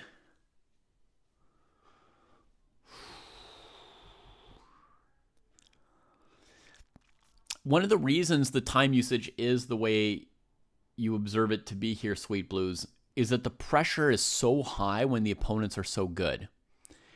You know, like, you know that if you miss like the tiniest little thing that they can make big use of it. You know that if you get into like a bad position, you feel like you'll never get a second chance, you know, so you just feel like this huge weight and pressure on everything you do.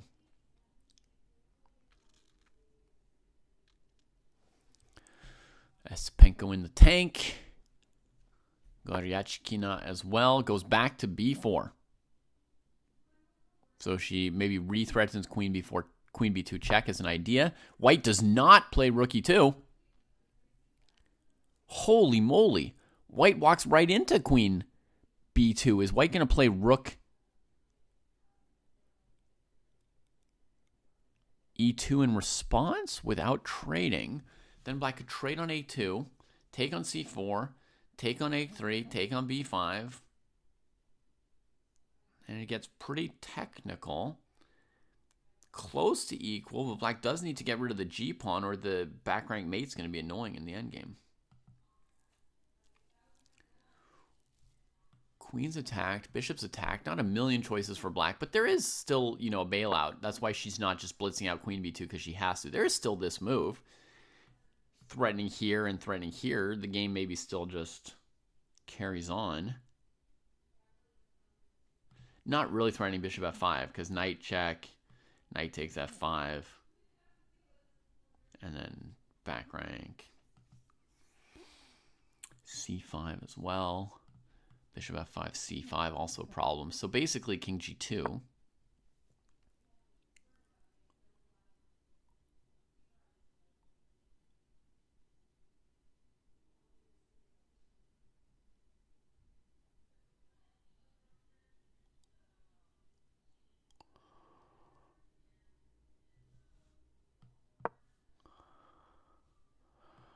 Trying to play bishop f5 maybe.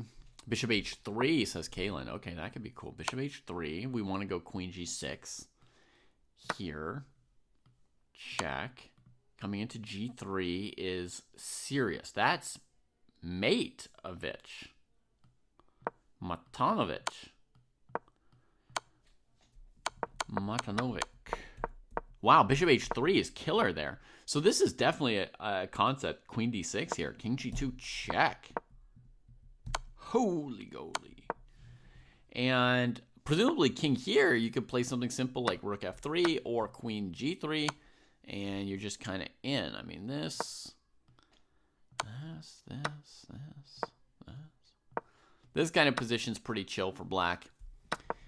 But if you want to checkmate, maybe instead of queen g3, just take the pawn and just believe in yourself. You know, just believe in yourself. Well, that's the thing, Kalen. In that position, no, I think in his queen d6 position after king g2, check. What do you do other than take it? You know, you back off somewhere else. Black gets this pawn, right? And the king's very open. Come back this way, queen h2 is what black wanted. King g1, this will be check. I have to be careful not to take this at the wrong time and lose to knight e7, right? But rook f3...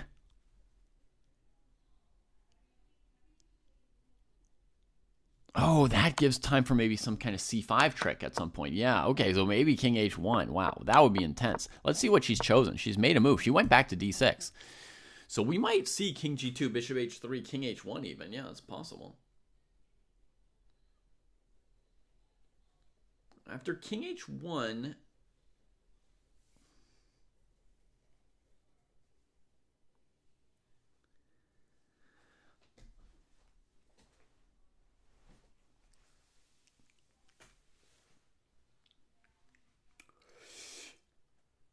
For what it's worth, Patrick, I'm guessing her knight c6 move is not the best.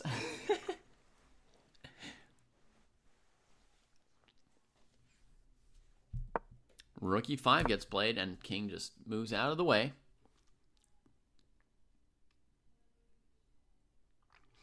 From this position, what black wants to do next is move the bishop.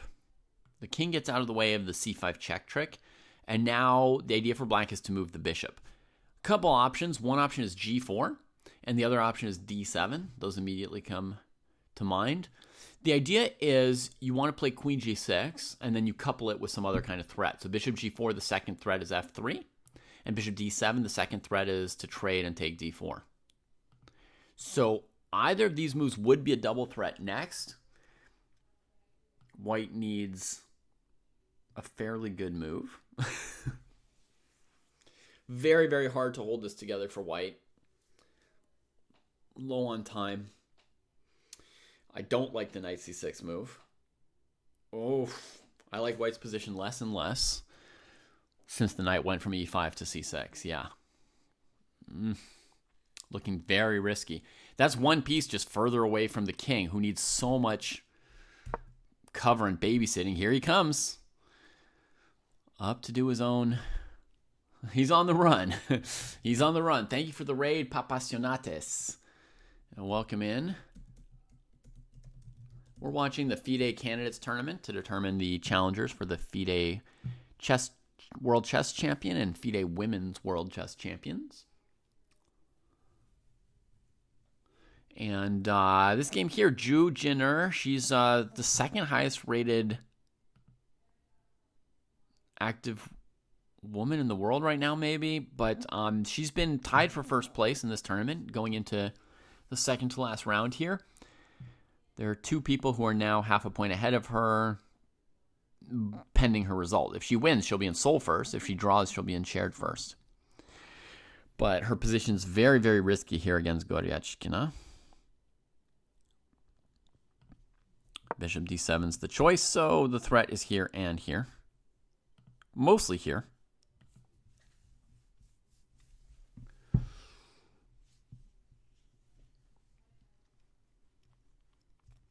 And in the other candidates tournament, the sort of open one, the gender-wise open or whatever, overall world champion candidates tournament, today Sindarov, who's been ahead by miles the whole time, today he technically clinched first place mathematically with a draw against Giri, who will finish in second place. Giri will end this tournament in second place eventually.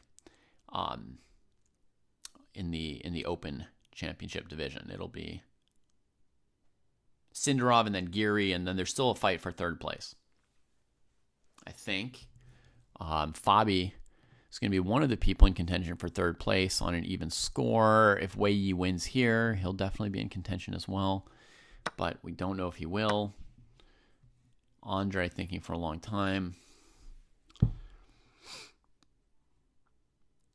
Blübaum and Naka are probably each half a point behind Fabi after drawing their game today.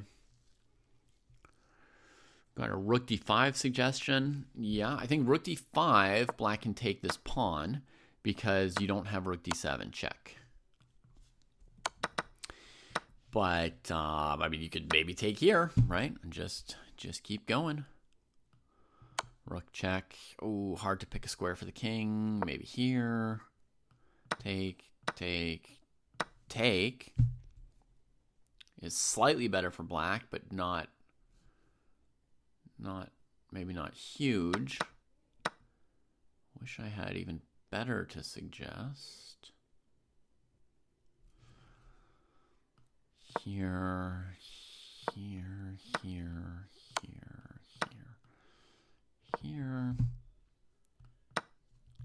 That's an extra pawn for black, maybe?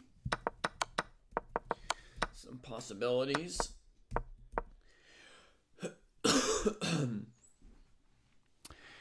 Yeah, I would say most players would struggle to play white's position without getting into desperate time trouble here. Very, very hard to play from Jew's side.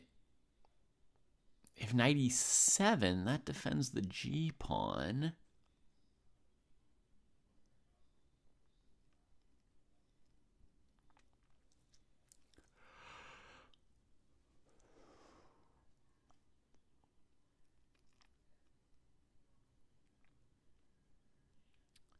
Knight e7, rook e8, c5. Knight e7, rook e8, c5, queen f6, queen f7. Okay, here's an idea. Knight e7 holding that pawn. Rook e8 trying to break things up. c5 here and queen here.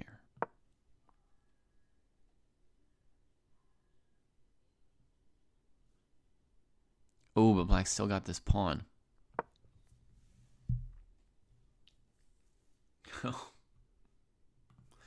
Breaks white with the pawn. Breaks white with the pawn. Wait a minute. Takes here. Check. That's mate. Did I decoy too soon? Queen just takes it.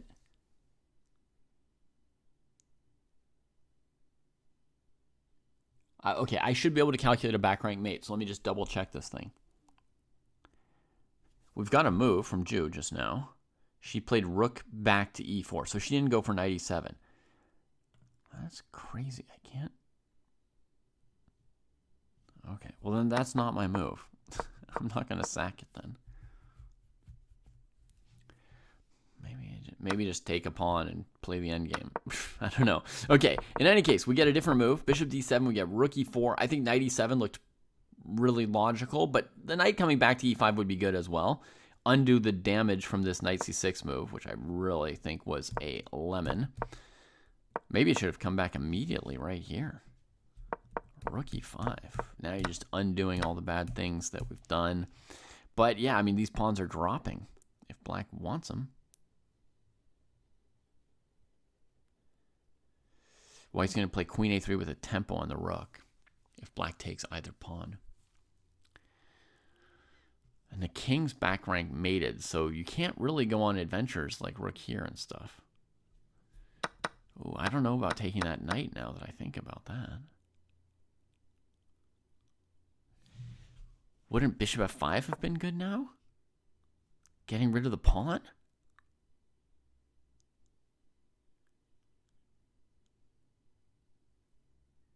That seems clear. Bishop f... What?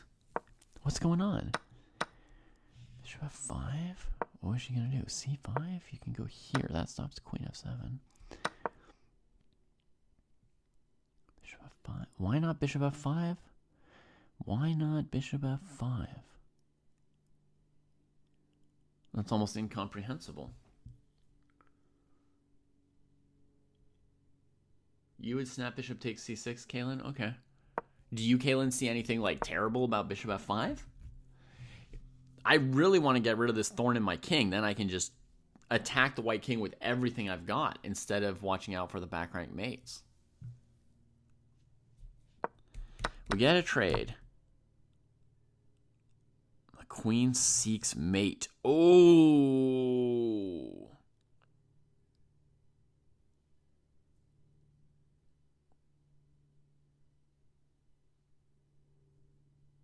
That's not easy. Queen f2.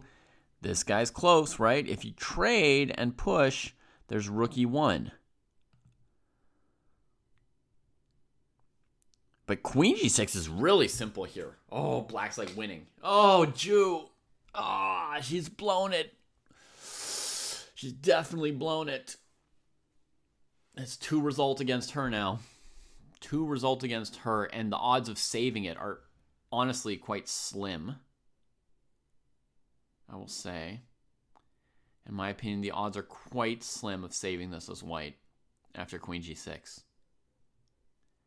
Also, it might be dead lost, in which case that's part of why the odds of saving it are low. Like, you're either worse with very slim chances of saving it, or you're already lost. I guess white will play d5.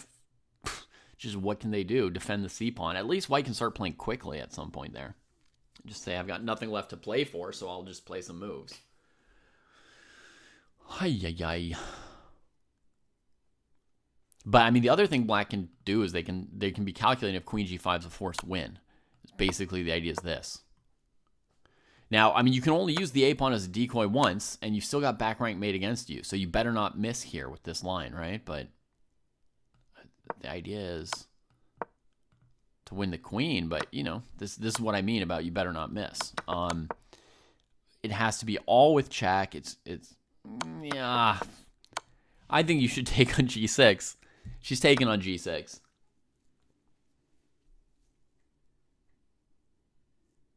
Yeah.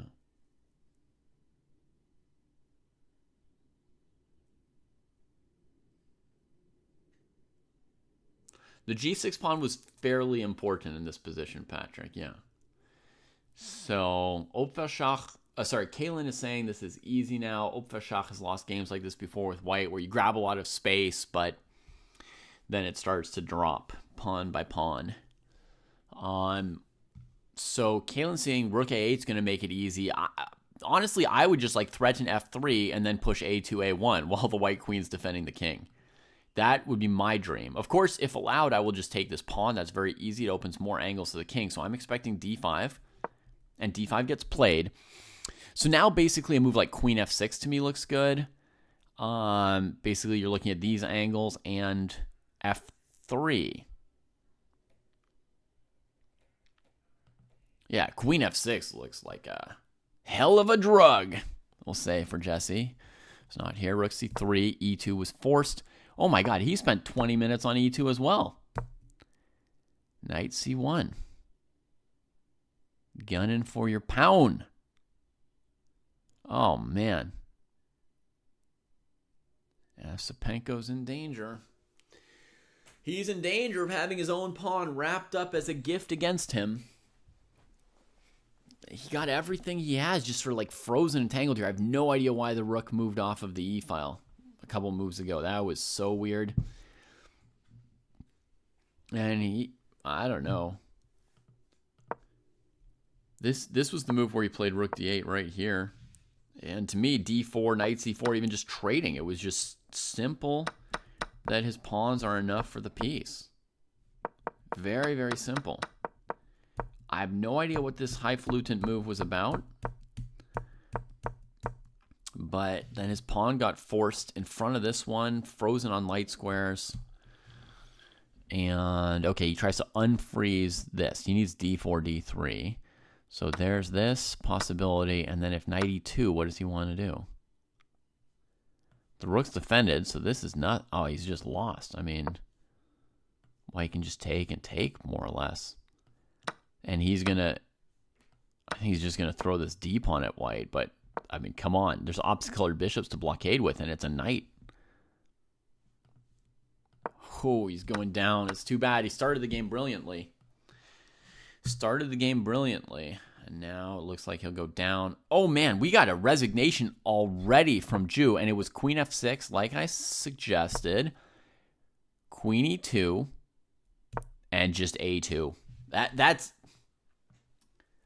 See how easy that was, Kaylin? You just go after f3 and then start running this pawn. Ugh. Here, I don't even know if the next move is queen f3, king d4. It might be queen c3 to push the king a little bit more in this direction, right? And then you can take their rook or checkmate them or whatever you want to do. So this queen f6, this is a nice move, but not hard to find. I mean, I would play it in a bullet game. I don't play bullet, but I would definitely play it in a 3-minute game, which I do sometimes play. Very simple. You just find some more angles on the king, plus tie the queen to here, and just whatever. Easy win for black there.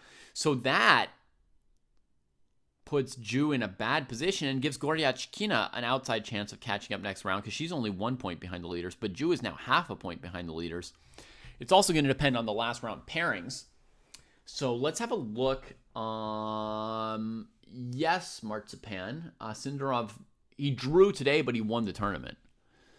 So let's have a look at what the pairings are for tomorrow in the women's section. So one of the leaders is Asabayeva. She's started off the tournament pretty badly, but she has now won 3 out of 4 games, so she's on the rise, and she's playing Divya, who's plummeted from a good start to last place with 1/2 out of her last 5 games. Oh, God, that's who you want to play in the last round at this point. Divya just wants the tournament to be over. Bibisara wants to win the World Championships. Vaishali's got the advantage of white, but a tougher opponent, Lano. If Lano beats her, she could catch up in first place. Goryachkina, if she wins against Tan, she could catch up to first place. Muzachuk, if she wins, she could catch up to first place. Ju, if she draws. I think 1 million people are still in the running, even with 1 round to go. So, Vaishali and Bibisara are in first place. Either of them could win the tournament. Ju could win the tournament if she wins, and Vaishali and Bibisara draw or lose. Lano, if she beats Vaishali and Bibisara loses, and Ju draws, then Lano will be in a tie for first place. Goryachkina, if she wins, could also tie with Lano and or Ju. Muzachuk, if she wins and Vaishali and Bibisara lose. Yeah, there's still 6 players in the running. There's 6 players in the running with 1 round left. Truly, seriously, the only ones who can't win the tournament are Tan and Divya.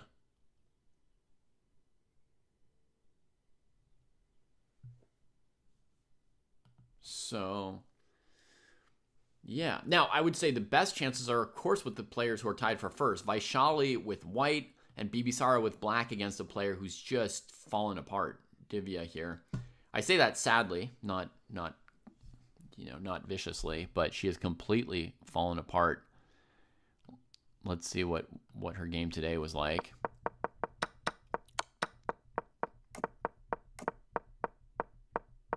Normal, normal, normal.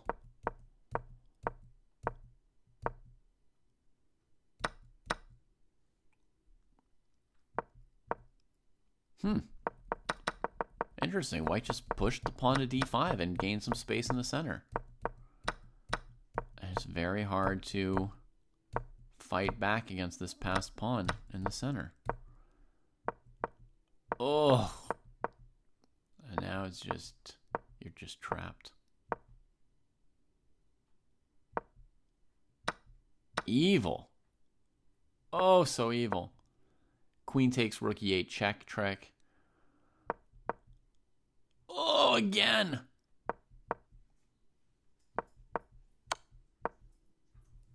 Brutal. But, I mean, Lano played a great game. She played a plan that was new to Divya and just killed her. Damn. So, yeah, so that's going to be pretty tense tomorrow. I'll be here to watch it with you, Patrick. Not at 5 a.m., but, at like 8:30, we'll be able to see the time scramble and so forth. And if we go and check the standings on the open side, I guess Esipenko's still playing. So the standings are not set yet. Here's my board. So White doesn't take the queen trade, just comes back Wow, cuts off the black pieces and collects the pawn. Huh? Oh, wow, rook e2, queen e2, queen c3, queen e6, and you get this with check, and then you mate the king. Oh, brutal. Brutal. Let's say for argument's sake that Wei wins, just for argument's sake. Then he'd have 6.5 out of 13. Let me just check the standings. So it'll be 9.5, 7.5, 6.5, and then 6.5, and then 6, 6. So there's going to be like a 4-way fight for third place.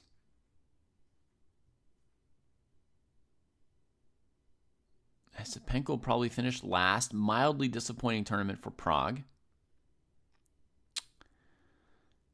Solid tournament for Bluebaum. Wei Yi's really going to be saved from a crummy tournament just by Esipenko going 0-2 against him. But I would say Wei Yi's tournament's been pretty meager.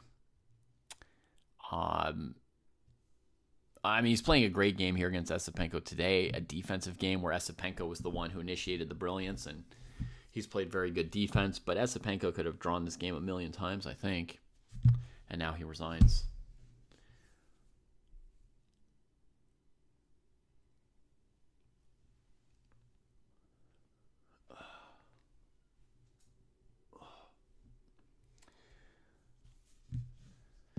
Okay, so yeah, Esipenko kind of self-destructs on this one. I gotta understand, like, how good or bad was his position at this point? Was he already busted? Bishop a6, queen a4, the only move, brilliant. And if I go d4, what's wrong? Knight c4 takes. Yeah, I couldn't find anything for white there. Rook takes.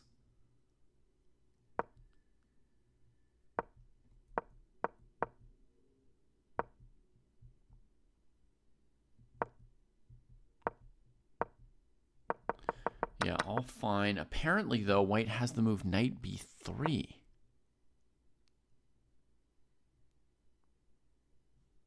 And then I guess on d3, knight c5. Oh, I never saw this tactic coming. Here, here, here. Look at that. I mean, I knew the queen was attacking the rook. I saw some tactics on this pattern, but that I did not know that white could give every single piece like this and then clean up with just, yeah. I didn't see that pattern of rook takes e3.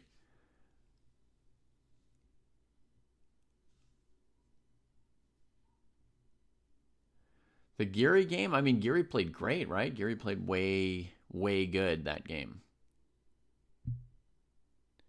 Although, I guess Fabi didn't play his best game that game, it's fair to say. Okay,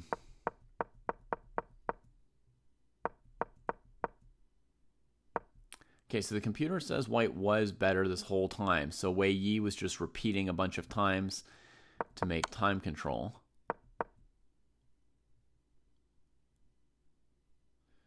This was a key moment. We looked at d4. It was the correct move.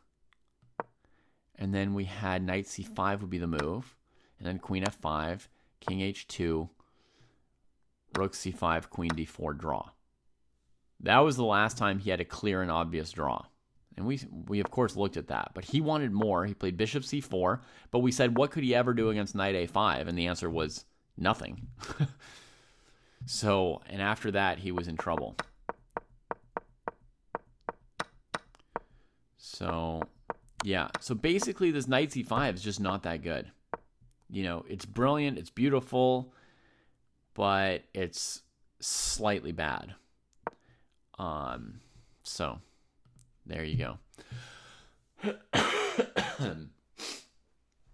And then he had a chance to hold on with it, but didn't find it. Kind of a self-destruction game. Unfortunately for him, kind of saving Wei Yi's tournament. I don't think that if we look at the standings, I don't think that Wei Yi has played better than Naka or Bluebaum or even Prague. Esipenko's just played much looser against him than against anyone else for whatever reason. So yeah, there we are. One more game to go.